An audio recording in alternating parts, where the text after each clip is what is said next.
누가복음 23장 34절로 43절의 말씀 우리 한 절씩 교독하겠습니다. 제가 먼저 34절의 말씀 봉독합니다. 이에 예수께서 이르시되 아버지 저들을 사하여 주옵소서 자기들이 하는 것을 알지 못함이니이다 하시더라. 그들이 그의 옷을 나누어 제비 뽑을세 빨리들은 비웃어이르되 저가 남을 구원하시니 만일 하나님이 택하신 자 그리스도이면 자기도 구원할지어다. 군인들도 희롱하면서 나와 신 포도주를 주며 이르되 내가 만일 그의 왕이면 내가 너를 구원하라. 그의 위에 이는 유대인의 왕이라 쓴 패가 있더라. 다리는 널충하는 이가 이르되 내가 그리스도가 아니냐 너와 우리를 구원하라. 하나는 그 사람을 꾸짖어 이르되 내가 동일한 정죄를 받고서도 하나님을 두려워하지 아니하느냐. 우리는 우리가 행한 일에 상당한 도움을 받는 것이 이에 당연하거니와 이 사람이 행한 것은 옳지 않은 것이 없느니라. 이르되 예수여 당신의 나라에 임하실 때에 나를 기억하소서 하니 예수께서 이르시되 내가 진실로 내게 이르노니 오늘 내가 나와 함께 낙원에 있으리라 하시니라. 아멘. 본문의 말씀을 가지고 십자가를 통한 사역이라는 제목으로 이 말씀을 함께 나누겠습니다. 오늘 본문은 누가가 기록하는 십자가상의 사건이고요. 주님께서는 그 십자가에 달리셨을 때에 어떠한 사역을 감당하셨느냐라고 하는 것을 우리가 너무 많이 들었기 때문에 이것이 우리에게 새롭게 다가오지 않는 부분이 있을 수도 있겠다 생각이 들어서 오늘 특별히 이 말씀을 조명하고자 합니다. 여러분, 십자가의 그 고통이라고 하는 것은 이루 말할 수가 없는 고통입니다. 그 사람을 단 시간 안에 죽이고 끝내는 그런 처형의 방식이 아니고 최대한 생명이 끊어지지 않는 순간까지 최대한 사람을 살리면서 죽는 마지막 순간까지 고통당하도록 하는 그런 아주 잔인한 형벌이었습니다. 그렇기 때문에 십자가형이라고 하는 것은 로마 시대에 있어서 가장 극악한 사람들이 받는 형이었고 모든 사람들에게 본보기로 보여주는 그러한 형벌의 형태였습니다. 그렇기 때문에 이 십자가에 매달리는 순간부터 사람의 몸에서, 사람의 입에서, 사람의 눈에서 나오는 모든 것들은 독한 거예요. 선하고 아름다운 것이 나올 수가 없습니다. 호흡곤란이 오고 몸이 점점 아래로 무너지면서 쇄골이 기도를 막아가지고 숨조차 제대로 쉬기 어려운 그런 상황으로 내몰리면서 고통이 발과 손의 하중이 쏠림으로 말미암아서 찢어지고 갈라지는 그런 고통으로 인해서 극한 상황을 경험하게 되기 때문에 어느 누구도 십자가형에서 중보기도를 한다라고 하는 것은 있을 수가 없는 일입니다. 그런데 주님께서 아무것도 행하실 수 없게 그 몸이 십자가에 박혀 있고 사망의 권세 아래 놓이는 것처럼 그런 잔혹한 순간이 있을 때에 주님께서 뭘 하셨는가? 주님은 그 자리에서 그 악한 일을 행하는 자들이 구원받도록 중보의 기도를 행하셨다는 것입니다. 아버지여 저들을 사하여 주옵소서 자기들이 하는 것을 알지 못함이니이다. 이렇게 주님이 말씀하시는 이 기도가 얼마나 능력 있고 얼마나 엄청난 기도였는가를 우리가 깨닫지 못할 때가 많이 있습니다. 우리가 고통의 순간에 임하면 우리의 고통, 우리의 아픔, 우리의 상처 때문에 다른 사람을 우리가 우리의 마음에 품을 수 있는 여유가 전혀 없습니다. 내가 힘들고 어려우면 내 고통 때문에 내가 내 마음을 다 쓰고도 그것이 부족해서 내 몸을 상하게 하는 것이 사람 아니겠습니까? 그런데 주님께서는 이 고통의 자리에서 악을 행하는 자들이 하나님 은혜 속에서 구원을 받을 수 있도록 중보의 기도를 행하신다는 것 자체가 너무나도 엄청난 사건이라는 거죠. 우리는 감히 이러한 일들을 행할 수조차 없는 연약한 존재인 것을 깨닫습니다.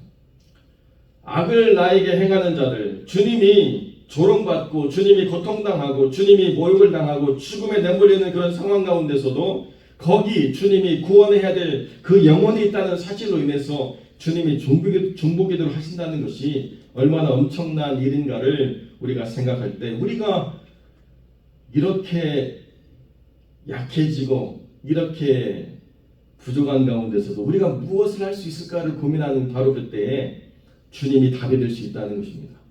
우리는 무언가를 할 수 있다라고 하는 가능성이 있을 때 무언가를 하는 것이 너무나도 당연하죠.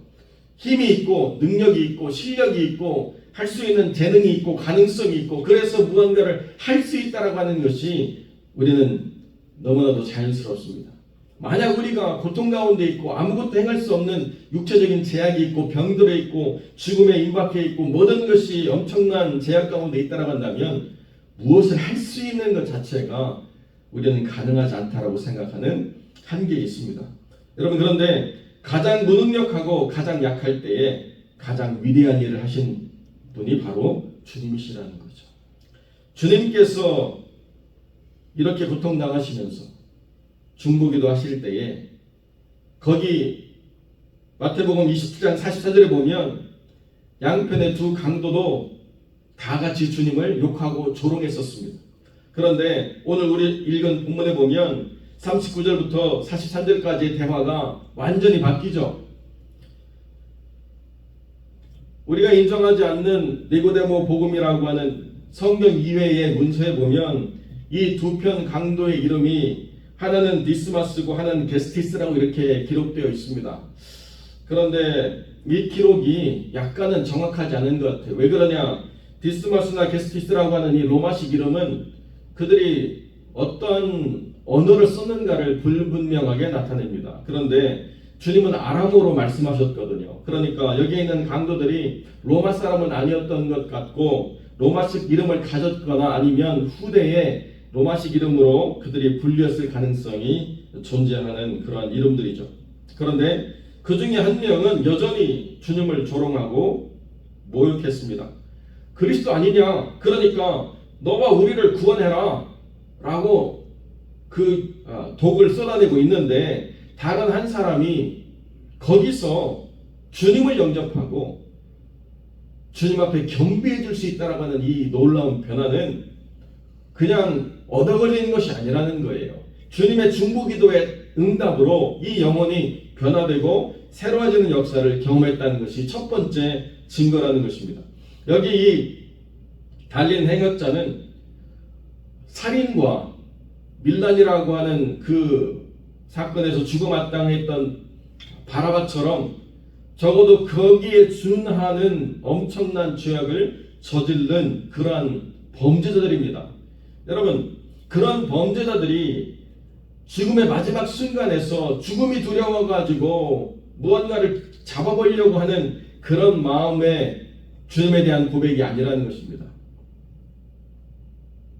여기 지금 한 영혼은 그 기도의 응답을 통해서 주님의 나라에 임하실 때에 나를 기억해달라고 이렇게 겸비하게 고백하는 모습은 주님께서 행하신 위대한 사역의 열매라는 것을 우리에게 보여주고 있습니다.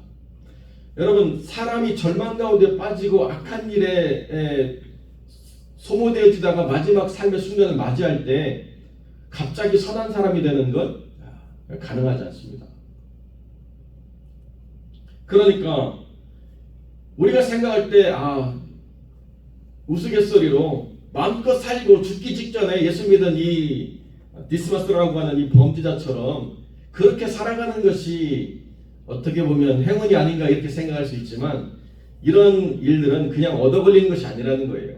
주님께서 기도하시고 절대적인 무능력과 약함이라고 눈으로 보여지는 그 자리에서 주님은 영혼을 구원해내시는 역사를 이루셨다.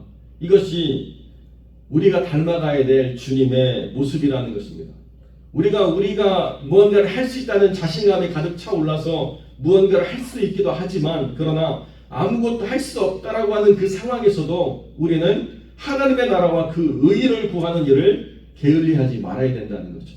마지막 때, 마지막 순간이기 때문에 내려놓을 수 있다고 생각할 때 그때가 우리가 마지막으로 하나님 앞에 사용되어질 때라고 하는 것을 분명히 기억해야 된다는 것입니다. 여러분, 그렇기 때문에 이 변화는 어느 한 강도의 자발적인 의지로 만들어진 것이 아니라 십자가 상에서도 자기와 같이 분노와 독을 쏟아내지 않고 영혼들에 대한 중보와 용서를 말하는 주님 앞에서 그리고 그 기도 가운데서 변화되어짐으로 하나님 안에 구원을 받는 귀한 역사가 이루어진 사건이라는 것을 우리가 분명하게 깨달아야 된다는 것이고요. 그리고 난 다음에 골고다까지 주님을 채찍질하며 인도했던 백부장이, 그리고 주님을 핍박했고 흰 포도주로 조롱했고 옷을 나누었고 이렇게 행했던 그 백부장이 마지막 순간에는 주님이 죽었나 죽지 않았나를 확인하기 위해서 창을 찔러서 물과 피를 쏟아내도록 했던 그 백부장이 뭐라고 고백하느냐? 여기 본문에는 진실로 의인이었다라고 고백하고요. 마태복음 27장 54절에는 하나님의 아들이었다라고 고백하는 고백이 만들어지게 됩니다. 그래서 이 사람의 흔적을 보면 이 사람은 갑바도기아로 가가지고 28년 동안 복음을 증거하면서 마지막 순간에 참수형을 당하는 그 마지막 형벌 가운데서도 믿음을 고백하고 당당하게 하나님의 나라로 들어갔던 그런 믿음의 기록들을 갖고 있습니다. 그래서 우리는 성인을 인정하지 않지만 캐톨릭에서는 성 론지노 또는 롱기누스라고 불리는 그런 이름의 성인으로 사람들이 기록하고 있죠. 이것이 또 다른 역사의 증인이라는 것입니다.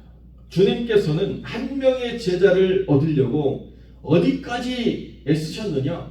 마지막 십자가에 달리시는 그 순간까지 주님은 사역하셨고 인생의 마지막 자리, 그 생명이 닿는 마지막 순간에도 하나님의 나라와 그 의의를 구하셨더니 그 안에서 똑같이 십자가에 달리는 한 영혼이 구원을 받았고 주님을 죽음으로 내몰았던 백부장이 구원을 받았고 마지막에 23장에 누가 나오느냐? 아리마대 요셉이라고 하는 사람이 모든 사람들이 주님을 배반했던 삶에서 분연히 일어나서 예수님의 시체를 요구하고 자기의 그 장지에 주님을 장례하는 믿음의 고백을 드리고 하나님 안에서 거룩한 주님의 제자로 자기를 드러내는 그런 역사가 일어났다는 것입니다. 여러분, 이것이 가장 약할 때조차도 우리 가운데서 일하시는 하나님의 역사라는 것입니다. 우리는 우리가 무언가를 할 수 없다고 생각하는 그 우리의 생각의 한계 때문에 아무것도 하지 않고 오히려 상황만, 조건만 또는 어떤 기대만 우리가 채워진다고 한다면 그때 무언가를 할 수 있을까라고 하는 생각을 하게 될 때가 참 많이 있습니다. 그런데 성경은 우리에게 뭐라고 말씀하시느냐?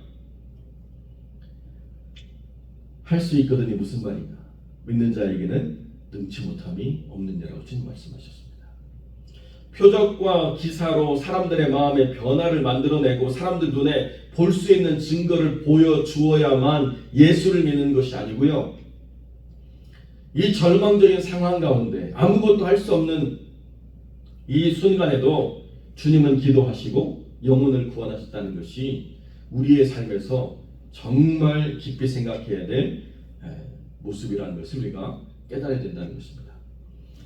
우리가 할 수 없을 때에 그때도 주님은 일하십니다. 우리가 무언가를 할 수 있는 가능성이 다 사라지고 우리가 입으로 언어를 내뱉는 것조차도 힘든 그 순간에 우리의 심령이 기도하는 것을 주님은 들으셔서 그것도 주님이 받으시고 이끌어 주신다라고 주님이 우리 가운데 이렇게 증거하고 계시다는 거죠. 내가 무언가를 보여주는 것, 내가 무언가를 드러내는 것이 중요한 것이 아니고 하나님이 일하시도록 우리의 삶에 겸비한 자리를 만들어내는 것이 그것이 하나님의 역사를 우리가 드러내는 가장 중요한 삶의 자리라는 것입니다. 여러분, 이런 역사들이 우리의 삶에서 우리의 본성을 거스르는 것이기 때문에 우리는 십자가에 달리고 우리 스스로가 속박을 당하고 우리 스스로가 뭔가 약해지고 겸비해지는 모습보다는 우리가 당당하게 능력 있게 힘 있게 무언가를 자랑할 수 있는 많은 재능을 가지고 능력을 가지고 그렇게 사용되어지기를 바라는 그런 우리의 기대가 있습니다. 그런데요, 주님은 우리에게 무엇을 가르쳐 주시느냐? 우리가 아무것도 할 수 없다라고 하는 그 생각 자체가 불신앙이라는 것을 깨닫도록 역사하실 때가 있다는 것입니다. 왜 아무것도 할 수 없는가? 지금 우리의 생각이 주님께 받아질 수 있는 그런 생각으로 변화될 수 있다고 한다면 그 절망 가운데서도 주님은 일하십니다. 여러분, 그것이 하나님의 역사라는 것입니다. 언젠가도 그런 예를 드렸지만은 베트남 포로가 되었던 미국 군인 가운데 끝까지 생존하면서 본국으로 귀향한 사람이 있습니다. 어떻게 그렇게 살아왔는가? 수많은 사람들이 기대와 소망을 가지고 이번 부활절이 되면 풀려나겠지, 이번 땡스기브이 되면 내가 고향으로 돌아가겠지, 이번 크리스마스가 되면 내가 집에 가겠지 하는 막연한 기대만 가지다가 결국에는 마음이 무너져가지고 다른 사람 돌볼 여력도 없이 다 사람들이 마음이 병드니까 육체도 병들고 그래 죽어버리는 일들이 너무 많았는데 어떻게 살아날 수 있었느냐? 자기는 분뇨 처리하는 것을 자원했대요. 그러니까 아무도 자기를 귀찮게 하는데요. 그 베트공도 냄새나는 자기를 아예 간섭도 하지 않고, 그래서 자기 혼자 분뇨 처리하면서 그 안에서 기억나는 말씀 묵상하고 그 안에서 하나님 찬양하고 그 안에서 버텨냈더니 하나님께서 자기를 이 고국으로 돌아오게 하셨다. 아무것도 할 수 없는 그때에 하나님을 의지하고 아무것도 할 수 없는 그때에 하나님 붙잡으며 기도하고 찬송했더니 하나님이 일을 하시더라. 이것이 하나님이 우리 가운데 깨닫게 하신 중요한 믿음의 가르침이라는 것입니다. 사랑하는 성도 여러분, 그렇기 때문에 약할 때에 강해지는 원리가 믿음이 있습니다. 이것은 사람이 깨달을 수조차 없고 사람이 발견할 수 없는 믿음의 신비입니다. 우리가 아무것도 행할 수 없는 때라고 생각하면 바로 그때가 우리가 무언가를 할 수 있는 때보다도 하나님이 더 강력하게 역사하실 수 있는 때라는 것을 우리가 분명히 깨달아가야 된다는 것이죠. 여러분의 삶도 마찬가지고 이 교회도 마찬가지입니다. 우리가 하나님을 기대하고 우리의 형편을 모든 기초 위에 두는 것이 아니라 우리의 믿음을 우리의 삶의 기초로 두고 하나님을 기대하는 믿음의 삶에 서서 하나님의 나라와 그 의를 향한 거룩한 기도를 올려드릴 때 우리가 아무것도 할 수 없는 삶의 자리에 있더라도 하나님은 우리의 기도를 들으시고 역사하신다. 이것이 주님께서 마지막 생의 호흡을 다하시는 순간까지 보여주셨던 믿음의 본이라는 사실을 깨닫고 결코 어떤 순간도 포기할 데가 없다. 어느 때에도 주님을 의지하는 그 믿음은 살아 역사한다는 것을 분명히 믿고 증거하는 하나님의 사람들이 되시기를 주님의 이름으로 간절히 축원드립니다.